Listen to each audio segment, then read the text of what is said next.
नमस्कार दोस्तों, stock market studies में फिर से एक बार आपको बहुत-बहुत स्वागत है। तो आज यहाँ पे मैं डिस्कशन करूँगा कुछ इम्पोर्टेंस कंपनी का अपडेट के बारे में, कुछ इम्पोर्टेंस न्यूज़ के बारे में। तो वीडियो को लास्ट तक देखिएगा और अभी तक आपने चैनल को सब्सक्राइब नहीं किया तो ज़रूर कर लीजिएगा क्योंकि मैं हर वीडियो के अंदर किसी भी स्टॉक के बारे में सारे डिस्कशन उसके साथ-साथ टेक्निकली जो चार्ट पैटर्न्स है वो भी मैं शेयर करता हूँ क्योंकि आपको भी पता चले कि किस तरीके से टेक्निकली चार्ट पैटर्न्स को यूज़ करके आप एज ए स्विंग ट्रेडर्स बन सकते हैं और स्विंग ट्रेडिंग्स कर सकते हैं। तो चलो फटाफट देख लेते हैं आज के स्टॉक के डिटेल्स के बारे में। तो सबसे पहले मैं जिस कंपनी के बारे में डिस्कस करूं तो उसका नाम है आरती ड्रग्स। तो आरती ड्रग्स देखिए बहुत क्वेश्चन पूछा जाता है इस कंपनी के ऊपर क्योंकि आरती ड्रग्स एक ऐसे कंपनी है जो फार्मास्यूटिकल और मतलब एपीआई इंग्रेडिएंट के ऊपर काम करते हैं। तो देखिए फार्मास्यूटिकल इंडस्ट्रीज अभी देखा जाए तो स्लो डाउन में है और दूसरी बात इस कंपनी में दो कारण के वजह से इस कंपनी के ऊपर सेल्स डाउन है। तो वो दो कारण कौन सा है? पहली बात आप देखेंगे तो फार्मास्यूटिकल इंडस्ट्रीज के ऊपर कंपनी काम करते हैं। दूसरी बात कंपनी स्पेशलिटी केमिकल्स के ऊपर काम करते हैं। जो दोनों ही सेक्टर मतलब दोनों ही अलग अलग सेक्टर वाइज प्रोडक्ट जो है वो स्लो डाउन में है। इसका मतलब इकोनॉमिकली जो जो मतलब डिमांड है इसका वो कम हो चुके हैं और इस डिमांड कम होने के कारण इस कंपनी के ऊपर भी प्रेशर देखने को मिला। चलो मैं आपको सबसे पहले वो ही दिखा देता हूँ। आप ध्यान से देखेंगे तो आप कहेंगे सर आप तो बता रहे थे कि सेल्स डाउन है। हाँ देखिए 550 करोड़ के आसपास सेल था और इस बार कितना बना 590 करोड़। जहाँ पे देखिए 550 50 से बन चुके 500 सॉरी 625 626 600 700 के आसपास। तो जब लगातार वो उसका सेल्स बढ़ रहा था तो इस बार क्या हुआ सेल्स क्वार्टरली डाउन हो गया और इस डाउन होने के बाद देखिए एक्सपेंस भी कंपनी कंट्रोल नहीं कर पाया, एक्सपेंस भी किया और उसके चलते कंपनी का जो प्रॉफिट है वो साल भर में तो कंपनी का प्रॉफिट इंक्रीज हुआ मगर क्वार्टर को बीट नहीं कर पाया। तो यही वजह से कंपनी के ऊपर थोड़ा-सा करेक्शन यहाँ पे दिखा है। फिर भी मैं कहूँगा कंपनी में एक दम है। दम कितना है वो देख लीजिए। आरओसी आरओई तो ठीक है। कंपनी का इंडस्ट्रीज पी रेशियो में कंपनी का P ratio same to same देखने को मिला। तो 31 के आसपास कंपनी का पी रेशियो देखने को मिला है और इंडस्ट्रीज पी रेशियो 26 के आसपास है। ओवरऑल इसका पी रेशियो के बारे में मैं एज़ ए ये 5 ईयर्स के मैं अगर डेटा दिखा दूँ तो कंपनी में 2020 में कोविड के टाइम में और वो भी अक्टूबर मंथ में इसका पी रेशियो था 41 के आसपास और उसके बाद देखिए करेक्शन होके कंपनी आ गया था सबसे लो पी रेशियो में वो भी कितना 19 रुपीस के आसपास और वो भी देखिए कब 17 मार्च 2023 में। उसके बाद देखिए फिर से धीरे धीरे करके ऊपर गया और आज कंपनी का पी रेशियो अराउंड अराउंड आप बोल सकते हैं 31 के आसपास है और इसका मीडियम पी रेशियो कितना है एवरेज पी रेशियो 23 है। तो एवरेज पी रेशियो से कंपनी का पी रेशियो अभी डाउन साइड में है। तो मेरे हिसाब से कंपनी का पी रेशियो थोड़ा-सा हाई देखने को मिला है, उस हिसाब से कंपनी के ऊपर थोड़ा-सा करेक्शन हो सकते हैं। ये होगा कि नहीं होगा, वो तो आपको दिखेगा, मगर मुझे थोड़ा-सा वैल्यूएशन थोड़ा-सा ज़्यादा लगा। अगर कंपनी के ऊपर में एक चीज़ मैं आपके साथ मेंशन करूँ, वो आपको देखेंगे आप वो देखेंगे तो आपको और भी अच्छा लगेगा। वो क्या है, कंपनी का देखिए जो आरओसी आरओई है, वो ती 1 साल में तो ठीक-ठाक है, मगर 3 साल में और भी शानदार था। EBITDA मार्जिन भी शानदार है, इंटरेस्ट कवरेज भी ठीक-ठाक है। कंपनी का मार्केट कैप टू सेल 2.05 है। अभी मार्केट कैप टू सेल्स क्या है? मान के चलिए कंपनी ने ₹1 कमाने के लिए कंपनी को देना कितना पड़ रहा है? कंपनी को ₹2 देना पड़ रहा है। तो मेरे हिसाब से चलो ठीक-ठाक ही है, डबल इन्वेस्ट करने के बाद ₹1 का प्रॉफिट हो रहा है, 50% प्रॉफिट हो रहा है, तो ये भी अच्छी बात है।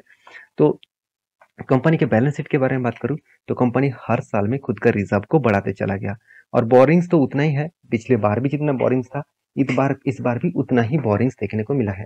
तो कंपनी की जो लायबिलिटीज़ है, यहाँ पे एक चीज़ आपको मेन देखना चाहिए, वो क्या है? Trades payable. तो कंपनी का अभी भी कितना ट्रेड्स पेबल करना बाकी है। देखिए 419 करोड़ का पैसा अभी भी बाकी है, उसको पेमेंट करना पड़ेगा। तो ये पेमेंट कहाँ से करेंगे? कंपनी का नेट प्रॉफिट से भी कर सकते हैं और कंपनी का जो बोरिंग्स लिया है उससे भी कर सकते हैं, तो कोई भी जगह पे वो पेमेंट कर सकते हैं। तो कंपनी का जो बोरिंग्स है मेरे हिसाब से 2 कारण की वजह से लिया गया। पहली बात सीडब्ल्यूआईपी तो capital working in process 160 crore के आसपास प्रोसेसिंग में पैसा लगा के रखा, तो मेरे हिसाब से यहाँ पे भी बोरिंग्स इसके अंदर हो सकते हैं। और दूसरी एक कारण से होते हैं वो है कंपनी का ट्रेड रिसीवेबल। तो कंपनी देखिए इस बार हाईएस्ट ट्रेड रिसीव किया 800 करोड़ के आसपास और इसके चलते भी कंपनी के ऊपर बोरिंग्स लिया लिया जा चुके हैं। तो मेरे हिसाब से इस कंपनी के ऊपर अपकमिंग कुछ ईयर्स में अच्छा खासा ग्रोथ होने का चांसेस है क्योंकि कंपनी में आज इकोनॉमिकली स्लो डाउन है।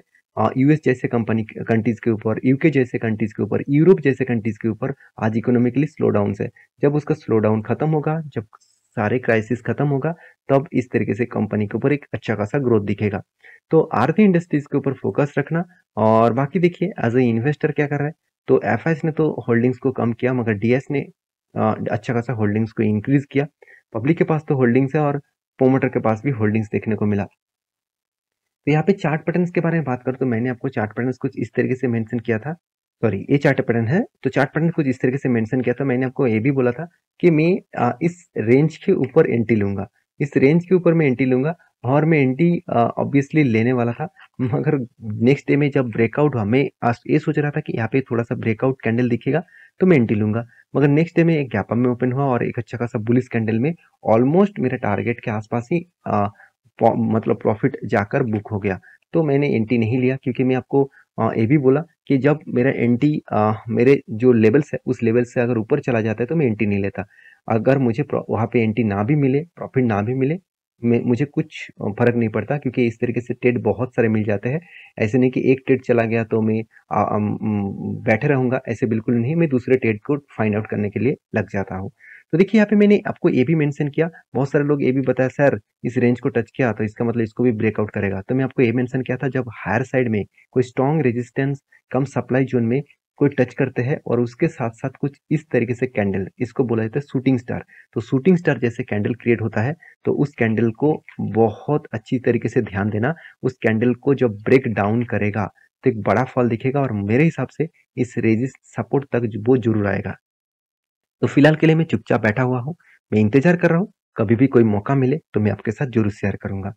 नेक्स्ट जो कंपनी जिसके बारे में डिस्कस करूँ उसका नाम है IRFC। देखिए IRFC के बारे में मुझे बहुत सारे कमेंट्स किया गया कि सर आप IRCTC के ऊपर वीडियो बनाते हैं, आप फिर रेलटेल के ऊपर वीडियो बनाते हैं, तो आप IRFC के ऊपर क्यों वीडियो नहीं बना रहे हैं? क्योंकि IRFC भी तो अच्छा खासा काम कर रहा है। हाँ, आपकी बात सही है। तो देखिए मैं इस तरीके से कंपनी के ऊपर एज ए ट्रेडिंग पर्पस में सोचता हूँ, मैं इस तरीके से कंपनी के ऊपर एज ए इन्वेस्टमेंट पर्पस में नहीं सोचता। पहली बात क्या क्यों नहीं सोचता वो मैं आपको बता दूं। पहली बात देखिए, प्रोमोटर के पास कितना होल्डिंग्स है, 86.4%। और ये प्रोमोटर कौन है? President of India. तो प्रेसिडेंट ऑफ इंडिया के पास ही इतना होल्डिंग्स है। अगर मैं यही चीज आपको दिखा दूं, देखिए प्रेसिडेंट ऑफ इंडिया के पास अच्छा खासा होल्डिंग है, 86.36%। तो सेबी के रूल्स के हिसाब से कोई भी प्रोमोटर के पास, चाहे वो गवर्नमेंट हो कोई भी हो, उसको होल्डिंग्स को बेचना पड़ेगा। देखिए आरबीएनएल के ऊपर देखिए वहां पे भी होल्डिंग्स ज्यादा था, तो इस बार ओएफएस के माध्यम से उसको बेचना पड़ा, तो और प्राइस भी एडजस्टमेंट हो गया। सेम टू सेम मेरे हिसाब से यहाँ पे भी आपको प्रोमोटर के पास जो होल्डिंग्स है 86.36, इसको आपको मतलब प्रोमोटर को बेचना पड़ेगा। सेबी के रूल्स के हिसाब से 75% के ऊपर होल्डिंग्स नहीं होना चाहिए। तो सोचिए 86.36% को अगर बेचना पड़े तो करीबन 11.36% बेचना पड़ेगा। तो 11.36 जब ओएफएस के माध्यम से बेचेंगे तो प्राइस में डिस्काउंट होगा, प्राइस में करेक्शन होगा। और जिस तरीके से तेजी से शेयर भाग रहा है, मेरे हिसाब से जल्द ओएफएस लेके आएंगे, क्योंकि आरबीएनएल के ऊपर भी वही चीज देखने को मिला था। जब वो तेजी से भाग रहा था तब उसके ऊपर प्रोमोटर ने क्या किया, उसको ओएफएस लेके आएगा। देखिए ओएफएस तब तब प्रोमोटर लेके आते हैं जब पीक लेवल में होता है, शेयर पीक लेवल में होता है, तब ओएफएस लेके आता है, क्योंकि उसको ऑलमोस्ट तो प्रॉफिट मिल चुके हैं, अच्छा खासा प्रॉफिट मिल चुके हैं। तो उसमें वो खुद का शेयर बेचे ना बेचे तो उसमें कुछ फर्क नहीं पड़ेगा। तो मेरे इतने सारे चीज बोलने का यही मकसद है कि अगर आप इस कंपनी के ऊपर as a long term investor है, वो आप आपके रिस्क के हिसाब से करिए, क्योंकि मैं गवर्नमेंट कंपनी के ऊपर कभी भी लॉन्ग टर्म के ऊपर इन्वेस्टमेंट नहीं किया। हाँ, एक दो कंपनीज के ऊपर किया हुआ हो, और बाकी कंपनीज के ऊपर मैं ट्रेडिंग के पर्पज में ही देखता हूँ। तो इस कंपनी के ऊपर कहाँ कहाँ पे ट्रेड बना था मैं आपको मेंशन कर दूं, ध्यान से देखना। इस कंपनी के ऊपर ट्रेड में आपको मेंशन किया था यहाँ पे इस कैंडल के ऊपर। आप इस डीट में जाकर मेरे वीडियो सर्च कर लेना, वहाँ पे आपको मेंशन में इसलिए किया था क्योंकि ट्रेड किस तरीके से बना था वो देखना जरूरी है। ट्रेड किस लिए बना, यहाँ पे देखिए कब शोल्डर बना, उसके बाद एक बिग हेड बना, उसके बाद एक शोल्डर बना। तो जब कोई शोल्डर कम हेड कम शोल्डर बनता है, और ध्यान दीजिएगा यहाँ पे जो शोल्डर क्रिएट हुआ ना, यहाँ पे 2 बार शोल्डर क्रिएट हुआ। तो जब कंटिन्यूअसली शोल्डर को कंटिन्यू करते हैं तो हायर चांसेस है जब उसको ब्रेकआउट करेगा तो बड़ा धमाका दिखेगा। तो मैंने ब्रेकआउट के ऊपर कैंडल के ऊपर एंट्री लिया, क्योंकि वॉल्यूम भी बहुत शानदार था, और इस वॉल्यूम शानदार होने के कारण शेयर के ऊपर एक तेजी देखने को मिला। और एक चीज मैं आपको ये भी मेंशन कर दूं, तो यहाँ पे मैं किस तरीके से टेक्निकली चार्ट पैटर्न को सोचता हूँ। देखिए जब आप सोचना कभी भी वॉल्यूम हो रहा है, ध्यान दीजिएगा, प्रीवियस यहाँ पे भी जाने के बाद क्या हुआ, वॉल्यूम हुआ, इसका मतलब इसको ऊपर लेके गया, और यहाँ पे देखिए वॉल्यूम क्या हो गया, डाउन हो गया। इसका मतलब क्या है, सेलर्स एक्टिव नहीं है, बायर्स बाय करना चाहते हैं, जितना सेलर सेल करना चाह रहे हैं उतना बायर धीरे धीरे करके माल खरीदते जा रहे हैं। फिर से यहाँ पे भी वॉल्यूम करके ऊपर लेके गया, फिर से देखिए वही सिनेरियो देखने को मिला। इसका मतलब बार बार इंडिकेट यही कर रहा था कि सेलर से कई गुना ज्यादा बायर एक्टिव हो चुके हैं, क्योंकि सेलर तो माल तो बेचना चाह रहा है, मगर वॉल्यूम ये बता रहा है कि बायर से कई मतलब सेलर से कई गुना बायर एक्टिव है। जितना माल सेलर सेल करना चाह रहे हैं उससे भी कई गुना ज्यादा बायर है, तो वो खरीदारी कर रहे हैं। तो जब ज्यादा माल मिल गया तो बड़ा क्वांटिटी के साथ बाई किया, और उसके बाद देखिए किस तरीके से इजीली टारगेट मिला। जो टारगेट मिला है करीबन 30% के आसपास, मुझे एक्चुअली 30% नहीं मिला, क्योंकि मैंने इस लेवल के ऊपर एंट्री लिया। तो मुझे यहाँ से एंट्री लेवल से अगर टारगेट में मेंशन करूँ तो मुझे 22% का टारगेट मिला, और वो भी कितने में, 4 दिनों के अंदर अंदर, 4 दिनों के अंदर। तो इस ट्रेड मैंने आपको मेंशन किया था। और हाँ, मैं बहुत बार बोल चुका हूँ, मेरे कोई भी ट्रेड आप प्लीज प्लीज मैं रिक्वेस्ट करूंगा, कोई भी बाय एंड सेल का रिकमेंडेशन मत समझ लेना। मेरा काम है आपको सिखाना, मेरा काम है किस तरीके से टेक्निकली चार्ट पैटर्न को यूज करके आप काम कर सकते हैं। इसके लिए आपको मेहनत करना पड़ेगा। हर दिन आप 1 घंटा टाइम लीजिए, 1 घंटा आप प्रैक्टिस करिए, स्टडी करिए, बैक टेस्टिंग करिए, प्रीवियस डेटा देखिए कहाँ पे क्या हुआ था, आपको सारी चीज क्लियर हो जाएगा, आपको खुद पता चलेगा। देखिए मैं भी नौकरी करता था, उसके बाद मैंने फुल टाइम इसके ऊपर काम करना स्टार्ट किया। और मुझे जब पोटेंशियल लगा कि हाँ अब मैं काम कर सकता हूँ, जब मैंने कोर्सेस किए, स्टडी किए, उसके बाद मुझे लगा कि हाँ मैं इस तरीके से काम कर सकता हूँ, तब मैंने इस तरीके से काम किया।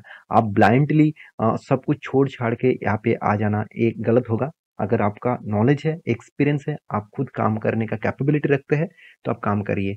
और हाँ, जब आप एज ए बिगिनर टाइम के है, मतलब फ्रेशर्स है, जब ये मार्केट में नए नए आए हैं, तो मैं जरूर कहूंगा आप इक्विटीज में ट्रेड करिए। और इक्विटीज में ट्रेड करने वो भी 1 2 5 क्वांटिटी के साथ ट्रेड करिए, उससे ज्यादा नहीं। अगर आपको यहाँ पे लॉसेस भी होगा ना तो कुछ फर्क नहीं पड़ेगा। ब्लाइंडली मैंने आपको बताया कि आप बोलेंगे सर ने बताया था, सर का बहुत बार इस तरीके से ट्रेड में टारगेट हुआ तो मैं भी ले लेता हूँ, ऐसे बिल्कुल मत करिए। ये मेरा ट्रेड है, मुझे कितना कितना रिस्क लेना है मुझे पता है, तो आपका कितना रिस्क लेना है तो आप जरूर उस हिसाब से सोचिए। तो नेक्स्ट देखिए, यहाँ पे देखिए कंटिन्यूअसली बाइंग होने के बाद क्या किया, इस जगह पे होल्ड किया। फिर से देखिए एक हैमर जैसे कैंडल क्रिएट हुआ, और हाई वॉल्यूम के साथ मेरे हिसाब से इस हाई लेवल को ब्रेकआउट होने के बाद एक बड़ा मोमेंटम फिर से देखने को मिलेगा। और इस तरीके से मोमेंटम इसीलिए हो रहा है मेरे हिसाब से, ओएफएस जल्द से जल्द ले आने वाले हैं। तो जब आएगा सब कुछ आपको ही पता चलेगा, क्योंकि देखिए ये सारे अंदर के बाद हम लोगों को, रिटेल पब्लिक को नहीं मिलता, बड़े बड़े जो इंस्टीट्यूशन है उसको मिल जाते हैं। तो इसलिए वो पहले से ही खरीद के उसको फायदा लुटते हैं। जिसको पहले ही पता चल गया तो वो यहाँ से खरीदना स्टार्ट किया, और वो अभी देखिए वेट कर रहा है, और ऊपर जाने के बाद वो माल बेचना स्टार्ट कर देंगे। तो प्लीज संभल के काम करिएगा, ऑपरेटर के गेम में मत फंसना। आप ऑपरेटर के हिसाब से चलिए, ऑपरेटर को पहले से ढूंढिए कहाँ पे ऑपरेटर खुद का टेल लेंगे, उसी जगह पे हम लोगों को भी टेल लेना है। तो नेक्स्ट जो कंपनी जिसके बारे में बात करूँ उसका नाम है एस्ट्रल लिमिटेड। देखिए एस्ट्रल लिमिटेड के बारे में बात करूँ तो एक ऐसे कंपनी है जिसका बारे में मैं बात करूँ तो ये एक मेरे हिसाब से बेस्ट कंपनी है, क्योंकि एस्ट्रल पाइप इंडस्ट्रीज में, प्लास्टिक पाइप्स और प्लम्बिंग इंडस्ट्रीज में कंपनी नंबर 1 है। 1996 से कंपनी स्टार्ट हुआ, अराउंड 30 इयर्स कंपनी हो चुके हैं, 30 इयर्स के आसपास कंपनी हो चुके हैं। तो मेरे हिसाब से इस कंपनी में एक ग्रोथ पोटेंशियल अच्छा खासा देखने को मिलता है। मार्केट कैप के हिसाब से देखा है तो कंपनी 53,000 करोड़ के आसपास देखने को मिला है। हाँ, पी रेशियो बहुत हाई है, मेरे हिसाब से पी रेशियो बहुत हाई है। इसका इंडस्ट्रीज पी रेशियो से भी हाई है, उसके साथ साथ कंपनी का जो एवरेज पी रेशियो है उससे भी हाई देखने को मिला। 81 इसका मीडियम पी रेशियो है, और इसका कंपनी का पी रेशियो 110 के आसपास है। तो एनालिसिस के बारे में बात करूं तो कंपनी का मतलब करंट जो डेप्थ है वो जीरो डेप्थ है, और उसके साथ साथ कंपनी का हर साल में प्रॉफिट ग्रोथ जो है वो 21% के आसपास ग्रोथ हुआ है, 5 साल के एवरेज के हिसाब से, सीएजीआर का परसेंटेज के हिसाब से। और कंपनी का मीडियम जो सेल्स है वो सेल्स भी 19% के आसपास 10 ईयर्स में ग्रोथ हुआ। तो ये सारे पॉइंट्स यही मेजर करते हैं कि कंपनी में एक शानदार तरीके से ग्रोथ मेंटेन्स देखने को मिला है। तो कंपनीज के ऊपर मैं डायरेक्टली आपको चार्ट पैटर्न दिखा दूं तो ध्यान दीजिएगा। कंपनी में तो सारे पॉइंट्स ठीक ठाक है, और चार्ट पैटर्न भी कुछ अच्छी तरीके से बना। वो क्या है, यहाँ पे देख सकते हैं एक कप बना, और उसके बाद हैंडल क्रिएट हुआ। तो मैंने आपको यहाँ पे मेंशन किया कप विद हैंडल, तो पैटर्न कंप्लीट हो चुके हैं। अभी देखना है कि कंपनी उसको ब्रेकआउट किए है कि नहीं किए है। देखिए फाइनली जब कप विथ हैंडल पैटर्न बना उसके बाद देखिए इस कैंडल ने, एक्चुअली देखा जाए तो इस कैंडल ने ब्रेकआउट किया। और मैं इंतजार कर रहा हूँ, मैं आपको क्या क्या रूल्स बताया कि जब cup with handle pattern complete होगा तो उसके बाद कोई ब्रेकआउट कैंडल मिलना चाहिए और नेक्स्ट कैंडल उसके ऊपर, मतलब कोई भी कैंडल उसके ऊपर क्लोजिंग होना चाहिए, और वो भी इस तरीके से कुछ ग्रीन कैंडल और हाई वॉल्यूम के साथ। तो उसके ऊपर एंट्री लेना है और मेरा टारगेट जो नेक्स्ट लेवल है वहां तक रहेगा। तो मैं यहाँ पे एक लेवल्स मार्किंग करके रखा हूँ। इसके ऊपर मुझे कोई ग्रीन कैंडल दिखे तो मैं एंट्री जरूर लूंगा, और मेरा टारगेट रहेगा अराउंड अराउंड 33% के आसपास।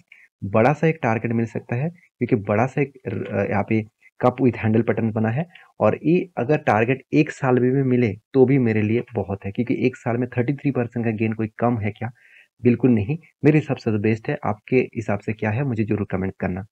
नेक्स्ट जो कंपनी जिसका नाम है रेमिडियम लाइफ केयर लिमिटेड, इस कंपनी ने पहले तो बोनस दिया था कंपनी बोर्ड ने पिछले मंथ में, और अभी इस मंथ में फिर से अनाउंसमेंट कर दिया कंपनी स्प्लिट का। देखिए कंपनी बोनस दिया था कब? जुलाई में, और हर 5 साल में आपको 9 शेयर बोनस के हिसाब से देने वाले थे, और 9 दे चुके हैं। किस किस को बोनस मिला मुझे जरूर कमेंट्स करना अगर आपने निवेश करके रखे थे तो। और फिर से कंपनी क्या करने वाले हैं, स्प्लिट देने वाले हैं। हर मतलब यहाँ पे देखिए फेस वैल्यू 10 रुपए के हिसाब से 5 रुपए होने वाला है। इसका मतलब हर एक शेयर में आपको कंपनी 2 शेयर देने वाला है। तो आपका क्या राय है इस कंपनी के ऊपर जरूर कमेंट्स करना, और ब्लाइंडली किसी कंपनी के ऊपर as a bonus, as a split के ऊपर निवेश मत करना। तो प्लीज इस वीडियो को रिकमेंडेशन मत समझना, स्टडी करके ही काम करना, आपके रिस्क के हिसाब से काम करना। मेरे हिसाब से आपको सीखना है और आपके हिसाब से आपको काम करना है खुद के रिसर्च के हिसाब से। मिलते हैं नेक्स्ट वीडियो में, तब तक के लिए अच्छे से रहिए, अपने ख्याल रखिए। धन्यवाद।